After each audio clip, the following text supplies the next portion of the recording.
Ini tanpa berlama-lama dan tanpa basa-basi lagi, aku persilahkan untuk Ayah Edi bisa menyampaikan materi pada pagi hari ini. Silahkan Ayah Edi. Ya, baik. Selamat pagi dan salam sejahtera untuk kita semua. Assalamualaikum warahmatullahi wabarakatuh. Hari ini saya bahagia sekali kembali hadir bersama Shinkanjuku, apalagi ditemani oleh Mas Ronald. Ini akan menjadi powerful banget. Ya. Namun sebelumnya izinkan saya untuk menyapa dulu kepada Bapak Direktur Shinkanjuku Online, Bapak Tatsunosuke Suzuki. Arigato gozaimasu. Kemudian ingin menyapa juga Ibu Manajer Marketing, Ibu Sarah Arwan ya, Manajer Marketing Shinkanjuku Online. Nah, ini adalah terobosan luar biasa ini. Ada online-nya. Nah, baik. Singkat waktu aja supaya kita nanti lebih banyak diskusinya. Saya diminta ini sama Shinkanjuku izin ya. Mohon izinnya saya buka dulu slide-nya ya. Untuk mendiskusikan tentang persiapan ujian. Terus berikut tips dan trik-triknya. Wow, ini awalnya saya bingung ini mau menyampaikan apa, tapi sama Tuhan dikasih inspirasi ini. Ya udah, sampaikan aja dulu pengalaman hidup kamu sama pengalaman kamu membimbing anak-anak dalam persiapan menghadapi ujian. Ya, seperti itu kira-kira. Nah, saya ingat begini ya, dulu itu Mas Ronald ya, saya termasuk orang-orang yang rajin dan akademis. Ya, rajin dan akademis, tekun dan akademis. Jadi alhamdulillah ya, waktu dulu zaman masuk sekolah itu yang jadi ukuran sekolah bagus zaman itu ya adalah sekolah negeri. Nah, saya selalu negeri itu dapatnya. SD negeri, SMP negeri, kemudian SMA juga negeri. Kemudian negerinya juga yang katanya konon di tempat saya itu yang paling bagus gitu. Jadi SD-nya lumayan, kemudian SMP-nya juga yang paling bagus atau favorit lah kalau sekarang ya. Kemudian SMA-nya juga favorit, terus sampai kuliah juga di pilihan-pilihan favorit begitu. Jadi waktu itu tetap kuliah juga masih negeri dan sepertinya sampai sekarang juga negeri juga masih tetap ya pilihan favorit. Nah, saya ingat kira-kira seperti apa sih dulu saya sekolah gitu dan menghadapi ujian. Nah, supaya kira-kira kita bisa selalu lulus ya. Jadi dulu waktu saya ikut ujian perguruan tinggi itu saya dapat 2 gitu. Jadi kalau mungkin orang ya bingung nggak dapat, kalau saya bingung milih yang mana nih gitu. Yang ini apa yang itu gitu. Dua-duanya dapat, sampai saya tanya sama orang tua, milih yang mana ya, terserah kamu aja gitu. Nah, kemudian habis begitu saya nggak cocok jurusannya. Nah, ini dia nih, nggak cocok jurusannya. Terus tahun depannya ikut lagi dan dapat lagi gitu. Dengan rumus yang sama, dengan trik yang sama, dengan cara yang sama. Dulu otak saya masih encer tuh kalau masalah ujian ya, masih kira-kira 40 tahun yang lalu. Jadi saya coba ingat-ingat lagi nih, apa aja dulu yang saya lakukan. Nah, itu yang mau saya bagikan. Yang pertama, kita harus tahu dulu apa sih ujian itu. Ya. Apa sih ujian? Apakah ujian sekolah kah? Apakah ujian akhir? Kalau sekarang udah nggak ada UNAS ya, ujian nasional udah nggak ada ya. Nah, apakah itu ujian SMPTN atau seleksi penerimaan mahasiswa di perguruan tinggi, apapun ya namanya ya. Nah, jadi kalau kita bicara ujian itu kita harus tahu nih, ujian itu adalah sebuah proses yang memadukan antara berpikir dan menghafal. Nah, berpikir dan menghafal. Jadi ada unsur berpikirnya, ada unsur menghafalnya. Kalau kita berpikir aja tapi nggak hafal, wah hancur deh di ujian. Karena ujian itu pakai waktu ya. Per soal tuh minimal 3 menit gitu. Per soal 3 menit. Jadi kalau ada 100 soal ya tinggal kali aja. Jadi kalau misalnya kita ngerjain soal, kelamaan berpikir di satu soal lebih dari 3 menit, itu bye-bye deh. Jadi karena kecepatan dibutuhkan di sini, maka ada yang namanya disebut menghafal. Jadi baca soalnya udah tahu nih. Nah, kalau yang ini rumusnya begini, kalau yang ini jawabannya ini. Bahkan dulu saya ketika ikut ujian akhir ya, bukan ujian akhir aja, tapi ujian perguruan tinggi, itu baru baca separuh soal udah tahu tuh kira-kira jawabannya apa. Baru separuh soal. Jadi udah membaca polanya. Kalau pola soalnya kayak begini, kemudian kalimatnya kayak gini, ini kira-kira jawabannya kayak gini. Jadi kalau misalnya target waktu pencapaian nyelesain soal 3 menit, mungkin saya separohnya gitu ya. Separohnya, 1,5 menit. Atau maksimal 2 menit. Nah jadi kalau kita simpulkan, apa sih ujian itu? Ujian itu seperti dulu tuh, zaman saya muda ya, zaman mungkin Mas Ronald masih kebagian ya. Di televisi itu ada acara yang namanya Cepat Tepat. Nah ini khusus untuk orang tua zaman old. Nah kalau zaman now mungkin ada yang masih tahu, ada yang enggak nih. Dulu ada Cepat Tepat gitu, Cepat Tepat. Jadi perlombaan jawab soal dari 3 grup. Nah masing-masing grup itu dibagi, dikelompokin 3 orang. Nah dia rebutan siapa cepat menjawab. Nah kemudian siapa jawabannya benar. Nah itu kira-kira kayak gitu ujian. Jadi dia harus cepat, tapi jawabannya juga harus tepat. Jadi kalau mau sukses, itu kira-kira ujian. Kita harus tahu dulu, begitu ujian. Jadi nggak bisa kita pakai belajar sistem konvensional kayak waktu kita nggak ujian gitu. Kalau nggak ujian kan kita belajar boleh lama-lama, boleh mikirnya lama, sampai sejam 2 jam, sampai paham betul. Kalau ini nggak bisa begitu. Pokoknya 3 menit. 3 menit harus bisa selesai soal. Makanya ada rumus berikutnya. Kalau seandainya kita punya 40 soal, terus 1 soal itu sudah lewat dari 3 menit, tinggalkan. Ya, 1 soal udah lewat 3 menit, tinggalkan, pindah ke soal berikutnya. Lewat lagi 3 menit, tinggalkan, pindah ke soal berikutnya. Nah, yang nanti sisanya baru dikerjain kalau masih ada sisa waktu. Nah, kalau masih bisa ada sisa waktu berpikir, kita pikirkan. Tapi kalau nggak bisa, ya kita gunakan yang namanya kira-kira. Nah, kira-kira. Saya sih pakai perkiraan, ini kira-kira jawabannya ini nih. Kira-kira jawabannya ini. Kira-kira jawabannya ini. Ada lagi yang menyebutnya hitung kancing, macam-macam ya, itu terserah ya. Nah, itu terserah istilah masing-masing. Kalau saya tidak hitung kancing, tapi lebih kira-kira nih. Kalau kira-kira kan lebih masuk akal ya jawabannya. Kira-kira jawabannya ini nih, gitu. Nah, persiapkan diri kita itu penting. Persiapan itu penting. Jadi ketika kita tahu ujian itu apa, yang nanti dibutuhkan saat ujian itu apa, maka kita baru berbicara tentang siap-siap ya, siap-siap. Apa sih yang perlu dipersiapin? Nah, persiapan itu tahu dulu acaranya untuk apa. Saya katakan di sini sekali lagi ya, kita harus menjawab secara cepat. Cepat ini adalah kata kunci dan tepat itu juga kata kunci. Jadi kalau kita bisa cepat, tepat, maka ya amanlah ujian kita. Sudah bisa dipastikan lulus. Sebenarnya jujur ya, kita itu ketika mau menjawab soal ujian, kita tuh udah punya feeling kok bakal lulus apa enggak. Udah punya feeling. Tiap soal tuh kita jawab dengan cepat, terus kita yakin tepat enggak. Jadi kalau kita persiapannya benar, sebelum nanti hasil ujian itu keluar, kita udah bisa feeling tuh bakal lulus apa enggak. Cuma sayangnya banyak sih pengaruh-pengaruh dari lingkungan, teman dan sebagainya yang bikin kita nggak pede. Nah itu hati-hati itu, jangan dengerin orang, percaya pada diri sendiri.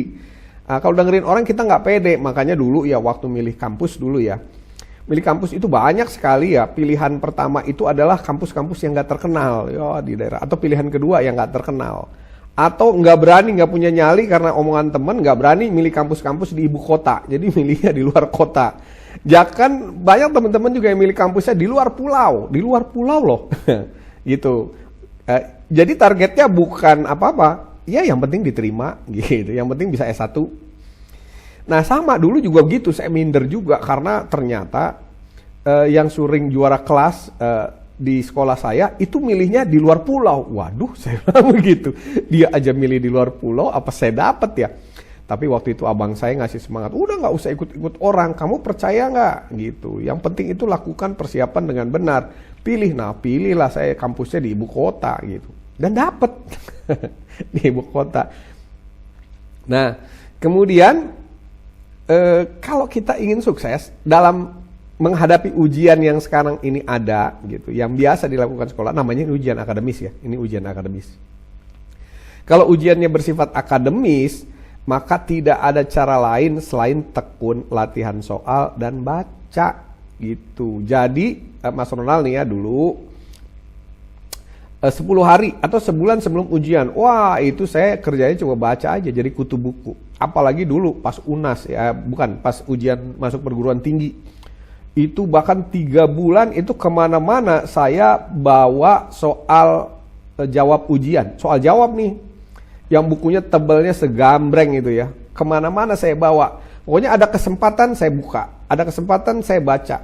Jadi sebenarnya saya ini kalau saya simpulkan bukan pinter tapi tekun. Jadi kalau ada yang merasa diri nggak pinter dan nggak usah khawatir, karena yang namanya pinter itu sumbernya dari tekun. Ketika kita lulus orang-orang bilang wah dia pinter ya, padahal enggak. Saya cuma tekun. Nah ini saya pelajari dari para juara umum di kelas. Saya dulu berteman dengan para juara umum. Jadi setiap ada juara umum di kelas itu saya dekati. Nah ini juga rumus nih. Dekatilah orang yang juara umum. Nah pelajarilah kenapa dia bisa jadi juara umum. Dia tuh nggak cuma 3 bulan terakhir ujian. Setiap hari itu selalu bawa buku. Jadi waktu luangnya itu selalu dibuat baca buku, latihan soal, baca buku, latihan soal. Makanya dia kalau ujian nggak pernah gagal gitu. Nah dari situlah saya belajar. Saya nggak kuat tuh setekun itu. Makanya saya tekunnya tuh biasanya 3 bulan terakhir. Terus lebih tekun lagi 1 bulan terakhir gitu. Kalau nggak nanti waktu saya habis nih untuk belajar doang. Gaulnya kapan? Kan saya tipenya gaul kayak Mas Ronald gitu. Nah kemudian, nah ini dia. Jangan sekali-sekali gunakan rumus kebut semalam. Waduh itu fatal itu. Ini kebanyakan walaupun banyak yang menggunakan rumusnya kebut semalam. Nah ini SKS, sistem kebut semalam. Ini fatal ya. Saya sangat tidak menganjurkan berdasarkan pengalaman pribadi. Dulu guru saya bilang, kalau mau ujian malamnya kalau bisa kamu tidur, yang nyenyak, yang lelap dan sebagainya. Nah ini adalah kunci ya. Jadi mau ujian itu malamnya banyak tidur, bukan banyak belajar. Belajar itu harusnya kemarin-kemarin. Sebelumnya, pas giliran malamnya besok mau ujian, tidur yang nyenyak. Kenapa? Karena mau sehebat apapun kita berpikir, mau sehebat apapun kita hafal jawaban soalnya, kalau besoknya kita ngantuk, otak kita itu blank. Blank, percaya sama saya, boleh dibuktikan. Jadi jangan bikin otak kita blank. Sumber blank itu adalah kelelahan, tidurnya kemalaman. Terus besoknya pagi nggak fit, agak-agak masuk angin dan sebagainya. Wow, jangan sampai ini kejadian ya. Tolong dilatihkan ini ke anak-anak kita ini. Ini rumus yang sudah saya uji coba di pengalaman hidup saya. Kenapa saya melakukan ini? Jujur ya, Mas Ronald, saya itu anak orang susah, Mas Ronald, anak orang susah. Jadi kalau sampai ujian itu nggak lulus, sudah nggak sekolah gitu. Karena orang tua saya nggak mungkin mampu nyekolahin di swasta. Satu-satunya adalah cuma di negeri, ya perguruan tinggi negeri. Zaman saya dulu negeri itu 1 semester masih 80.000 gitu. Jadi itu yang terjangkau. Nah, jadi bagi yang kira-kira ingin tahu tip atau triknya, kira-kira kayak gitu. Nah, begini, masalahnya tiap anak tuh nggak sama, Mas Ronald. Setelah saya jadi pendidik tuh saya tahu gitu. Dan Mas Ronald melalui Shinkenjuku bilang, masalah semua, setiap anak itu nggak sama.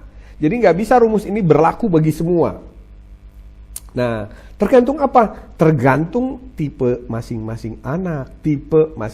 Makanya yang perlu dilakukan berikutnya adalah kita nggak bisa mukul rata nih. Kok anak saya yang satu rajinnya luar biasa, yang satu lagi wah santai aja dia ngadepin ujian.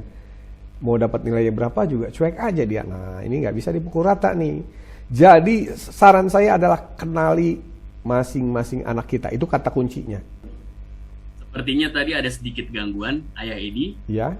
Tapi kayaknya ini sudah cukup membaik. Aku bisa dengar suara Ayah Edi dengan jelas. Semoga ini terjadi juga untuk parents Shinken semua. Kalau gitu mungkin bisa kita lanjut, Ayah Edi ya. Siap, baik. Oke. Nah, kegagalan anak kita itu biasanya adalah ketika kita gagal membimbingnya. Nah, jadi kalau anak kita ternyata satu, yang pertama sama yang kedua beda, yang ketiga lebih beda lagi, maka tugas kita bukan memarahi yang beda, tapi mengenali kenapa dia beda. Pasti ada tujuan Tuhan di dalamnya. Contohnya begini ya, pada saat kita belajar nih, saya itu kebetulan walaupun akademis tipenya auditori. Nah, jadi auditori itu kalau belajar harus ada suara-suara, suara musik, suara apa aja pokoknya, ada suara. Ya nggak bisa sepi gitu, nggak bisa auditori itu. Jadi harus ada goyang-goyang dikit. Makanya di depan meja belajar saya itu adalah tape, radio. Nah, beda lagi sama istri saya. Kalau istri saya harus sepi. Dia kalau udah ada suara-suara nggak bisa mikir. Nah, dia rupanya tipenya visual.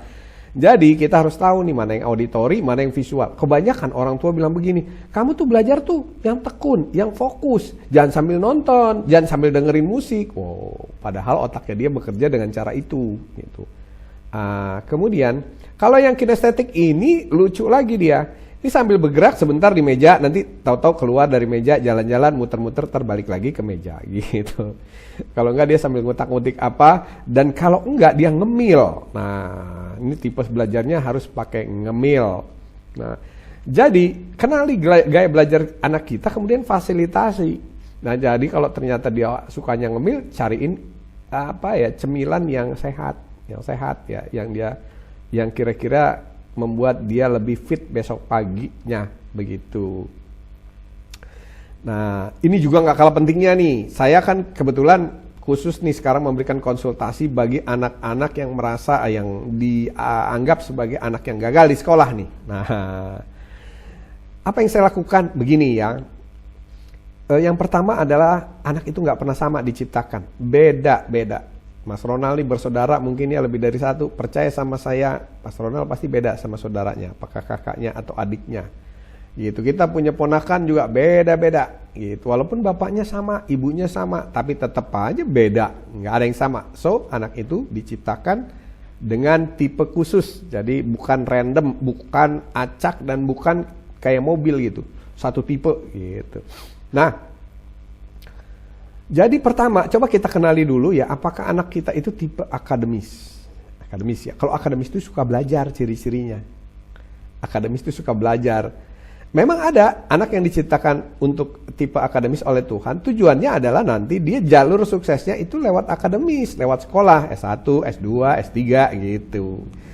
Nah, kalau itu kita hampir tidak ada masalah. Nah, tinggal yang kita lakukan kalau tipe anak kita ini adalah akademis. Nah, kalaupun ngasih dukungan, nah, anak saya ada yang tipe akademis, ya kalau saya pakai bimbel. Ya, ini bukan promosi Shinkanjuku ya, tapi buat saya itu juga sangat membantu dan itu proven nih, terbukti gitu ya. Apa bedanya kenapa saya pakai bimbel ya? Saya nggak berani nyebutin bimbelnya kan. Gini, kalau di bimbel itu saya amati ya, guru-gurunya tuh terpilih. Jadi terpilih dia. Jadi cara ngajarnya beda sama guru-guru di sekolah. Kalau di sekolah itu kan bekerja, kalau guru-guru bimbel tuh dipilih, diseleksi sama bimbelnya. Terus yang kedua, mereka punya metodologi atau metode mengajar yang membuat yang susah jadi mudah. Nah, itu yang saya temukan. Jadi yang susah-susah ruwet-ruwet itu dibikin jadi mudah. Ini caranya kayak gini, caranya kayak gini, caranya kayak gini. Makanya dulu ada keanehan tuh, suka ada, masih dulu ya, sekarang udah gak ada nih, guru yang kalau anak murid ngerjain soal nggak boleh pakai cara lain selain yang diajarin. Wah, dulu ada tuh kayak gitu, sekarang udah gak ada. Kenapa? Karena guru-guru bimbel itu lebih jago itu dalam menganalisa masalah. Ini kalau soalnya kayak gini nih, pakai rumus ini, pakai cara yang ini, pakai begini. Jadi jauh lebih simpel, jauh lebih dipahami, jauh lebih ngerti. Nah, kemudian berikutnya adalah, mohon maaf ya, guru bimbel itu nggak tahu kenapa ya, menurut anak saya dan saya sih lebih sabar begitu. Lebih sabar sama lebih telaten, terus lebih dekat sama anak. Sampai kalau misalnya anaknya nggak ngerti, kita bisa minta tuh misalnya jam tambahan. Ini yang bagian ini nggak ngerti nih, bisa nggak Bu Guru atau Miss atau kakak gitu biasanya. Kita minta jam tambahan khusus untuk ini. Oh iya boleh nanti kita atur gitu. Nah ini adalah poin-poin yang saya dapatkan ketika anak saya bimbel gitu. Nah jadi walaupun harganya, mohon maaf ya bicara harga nih, walaupun harganya cukup mahal, ya buat saya nggak apa-apa. Anak saya enjoy sekali gitu. Belajar matematika dia enjoy cuma ya di bimbel gitu. Belajar eksakta dia enjoy cuma di bimbel gitu. Saya bilang begini, dulu ayah zamannya belajar gini-gini, wah otaknya ruwet dah gitu. Baru denger sepatu guru fisikanya aja udah gemeter gitu. Gimana bisa masuk pelajarannya? Tapi mereka hahaha aja itu belajar ilmu eksakta gitu. Saya sampai bilang, kamu ngerti, kamu bisa ngerjain soal, bisa gitu. Nah, hal-hal semacam inilah yang menurut saya kita perlu pahami betul. Bahkan ya, saya nggak tahu ya, saya cerita aja sih pengalaman ya. Bahkan begini, Saya itu kalau membimbelkan anak saya betul-betul pilih bimbelnya yang betul-betul cocok sama anak saya. Cocok sama anak saya dan anak saya itu cocok sama bimbelnya. Bahkan ada itu, bukan ada ya, saya bilang begini sama anak saya, yuk kita cobain bimbel A gitu. Terus nanti kamu cari gurunya, kalau cocok di situ kita lanjut terus di situ gitu. Terus bimbel B.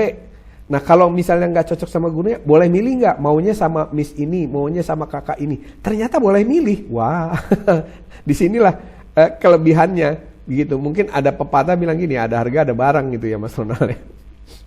Nah itu yang bikin anak-anak enjoy itu, dia tuh tidak hanya sepihak harus ngikutin gurunya, tapi dia bisa memilih siapa gurunya yang cocok, yang enak, yang sabar begitu. Nah, oke. Keluar dari bimbel, ini hanya share pengalaman sekali lagi ya, bukan promosiin Kenjuku. Nah, itu pengalaman saya dalam membimbing anak sampai sekarang. Nah, kemudian yang kedua, kalau ternyata anak kita ini nggak akademis, non akademis, wah kalau suruh belajar dan susahnya minta ampun, asli susahnya minta ampun, ada aja alasannya. Yang beginilah, yang begitulah, udah dibimbelin juga sampai guru bimbelnya juga bingung gini, ini pakai cara apa lagi? Emang dia tuh gak suka akademis dan itu ada fakta, begitu saya ketemu berkali-kali dan inilah yang sering dikonsultasikan kepada saya. Tapi Bapak Ibu sekalian, ini kalau kita berhasil menemukan siapa mereka, nah anaknya pasti jadi, saya katakan pasti jadi. Nah, sekarang ini udah banyak sekali anak yang saya bimbing udah jadi semua. Saya menyebut mereka itu tipe non-akademis atau bisa juga disebutnya spesialis. Jadi nggak mau belajar banyak, maunya khusus aja. Kalau yang programming aja. Kalau komputer aja. Kalau gadget aja. Kalau seni aja. Jadi sangat spesialis. Yang lainnya dia nggak mau. Nah dulu saya pikir anak seperti ini bermasalah karena di sistem akademis sekolah pendidikan kita kan yang begini jadi masalah gitu. Karena semua anak itu kan harus bisa semua mata pelajaran. Ternyata saya terinspirasi dari baca buku biografinya Einstein. Einstein itu juga dulu waktu kecilnya bermasalah. Jadi dia tuh cuma mau belajar fisika, matematika. Udah, kalau pelajaran lain, gila Einstein itu. Keluar sekolah, bahkan kalau perlu bolos. Sampai Einstein itu, sampai SMA nggak punya ijazah. Cuma punya surat tanda kelulusan. Nah, begitu dia mau melanjutkan ke Akademi Politeknik di Zurich, di Swiss. Nah dia ikut tes. Nah dia bilang gini, kamu gak punya ijazah kok, berani-beraninya ikut tes di sini. Oh iya kalau ijazah saya gak punya, tapi kalau tes bolehlah gitu. Kita diuji. Diuji dia lulus di sana. Cuma karena gak punya ijazah gak boleh masuk lah di Zurich itu ya, di Politeknik Zurich Swiss. Terus disarankan sama orang kampusnya, coba kamu sekolah lagi deh SMA, ambil ijazah biar ada syaratnya kamu. Nah akhirnya dia balik lagi ke SMA, sekolah khusus ngambil ijazah. Ngalah Einstein. Nah Einstein itu baru dibilang jenius itu setelah dia masuk ke perguruan tinggi dan menekuni spesialisnya di bidang fisika. Ya, di bidang fisika. Baru orang bilang dia jenius. Padahal kalau kita baca biografinya dari SD sampai SMA, itu dinyatakan sebagai anak yang sangat bermasalah.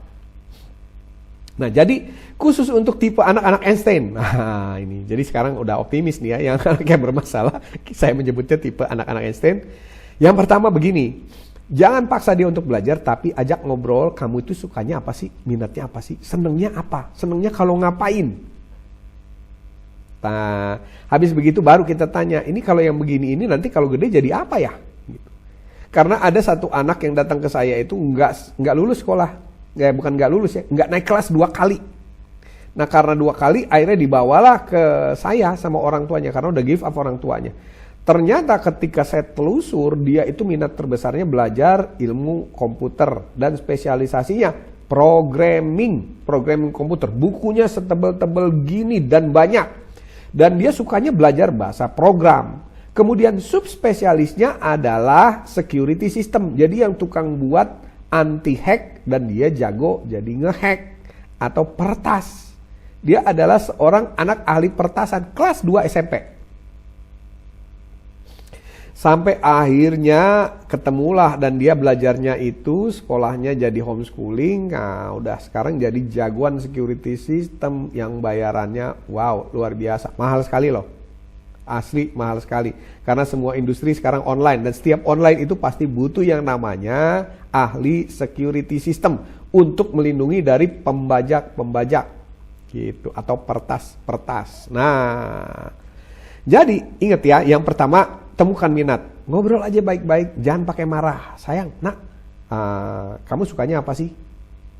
Nah, kalau sukanya nggak ketemu, nggak tahu itu. Ya udah kalau gitu kita cari tahu. Yuk kita nyoba ini, semua dites, suruh cobain.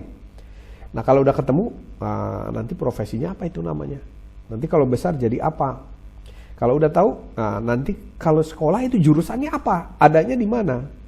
Nah kemudian barulah kalau kita udah tahu sekolahnya di mana, jurusannya apa, nanti syarat masuknya apa. Nah sekarang baru bidang mata pelajaran apa yang kamu perlu bagus. Contoh, yang anak tadi nggak naik kelas 2 sekolah tuh, kelas 2 tahun berturut-turut itu. Ternyata dia suka programming. Programming itu yang harus bisa adalah matematika logika. Matematika logika, ya. Kemudian ilmu eksakta yang hubungannya sama matematika, terus sistem komputer dan sebagainya. Akhirnya yang dibimbelkan oleh orang tuanya kepada dia adalah pelajaran-pelajaran eksakta yang hubungannya sama matematika logika. Nah, itu spesialisasinya Sinken ya Mas Ronald ya, matematika logika ya. Nah, karena dia belajarnya coding, kemudian bahasa programming yang 010010 yang kayak begitu deh. Kemudian kita fokus pada bidang itu. Jadi kalau seandainya anak kita nggak mau belajar semua mata pelajaran dan nggak semuanya bagus, harus ada yang bagus. Kata kuncinya begitu. Jadi kalau nggak bisa semua mata pelajaran bagus, harus ada yang bagus. Untuk apa? Untuk modal dia melanjutkan ke perguruan tinggi. Nah, jangan sampai paksa-paksa anak kita supaya bagus di semua pelajaran, akhirnya jeblok semuanya. Jadi kalau bahasa saya begini sama anak saya nih, karena anak saya juga ada yang nggak akademis satu ya. Saya bilang gini, kalau kamu begini ya, targetnya adalah kamu tahu apa ya, persis seperti ini yang saya sampaikan ini pengalaman mendidik anak ya. Kemudian saya bilang, sekarang fokus kamu adalah pelajaran ini, misalnya bahasa Inggris. Kemudian fokus kamu pelajaran ini, dan ini. Sisanya itu bilang sama bu guru yang penting bisa KKM, gitu ya.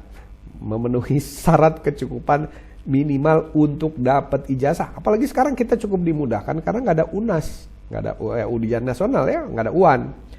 Jadi ya sudah, kenapa harus stres? Nah, yang penting kita berhasil menemukan anak kita itu sukanya apa yang harus dia menjadi fokus bidang pelajarannya dan itu. Nah itulah yang dibimbelkan. Jadi bimbelkanlah anak kita di bidang yang menjadi keunggulannya. Supaya dia jadi tambah unggul. Itulah tujuan saya membimbelkan anak sebenarnya. Bukan memperbaiki yang lemah. Yang lemah diperbaiki ya cuma bisanya KKM. Dan dia juga nggak akan berprofesi di bidang itu. Tapi kalau anak kita ketemu unggulan di sini, ini dan sebagainya. Anak saya yang nomor 1 ini adalah programmer. Jadi jelas saya bilang kamu harus kuasai matematika. Matematika logika dan sebagainya. Dan inilah yang menjadi fokus bimbel kami untuk anak-anak. Nah kalau adiknya itu lebih ke sosial. Nah, saya latihkan bagaimana dia bisa melakukan proses yang tadi saya jelaskan di depan ya. Gitu, berpikir cepat dan tepat. Begitu kira-kira pengalaman saya dalam membimbing anak, ya kalau mau dibahas latar belakangnya, ya ini sesuai dengan cara kerja otak kita.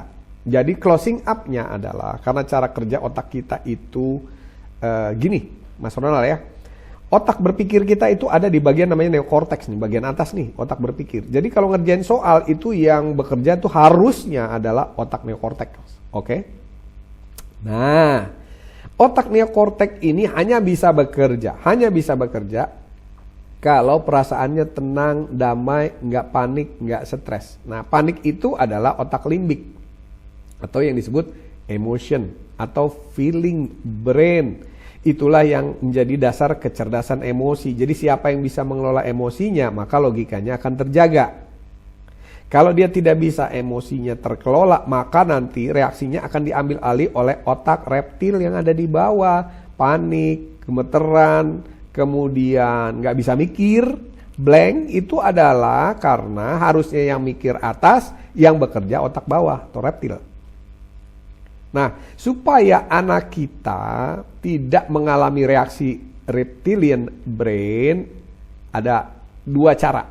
Cara pertama yang tadi sudah saya babarkan di atas, itu namanya cara runtut logis sistematis yang di atas tuh. Nah, yang cara kedua adalah namanya sugesti diri. Sugesti diri itu akan berpengaruh terhadap sistem limbik atau sistem emosinya. Misalnya begini, ketika anak kita panik, kita bilang, kenapa harus panik sayang? Oh, namanya ujian biasa aja kok. Apalagi sekarang kan udah nggak ada UAN, cuma ujian sekolah. Kamu fokus aja ke yang kamu bisa, yang lainnya cukup KKM. Nah, itu adalah sugesti diri.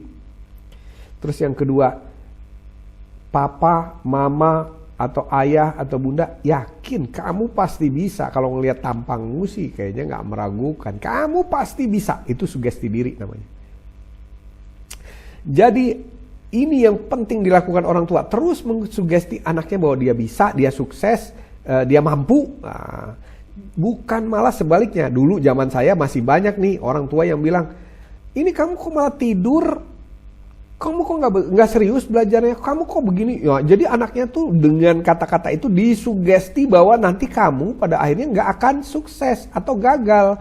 Kata-kata itu sebenarnya menggiring sugesti si anak bahwa kamu tuh nggak mampu. Kamu tuh nggak serius, nanti tuh kamu ujungnya pasti gagal. Wah, ini bahaya ini.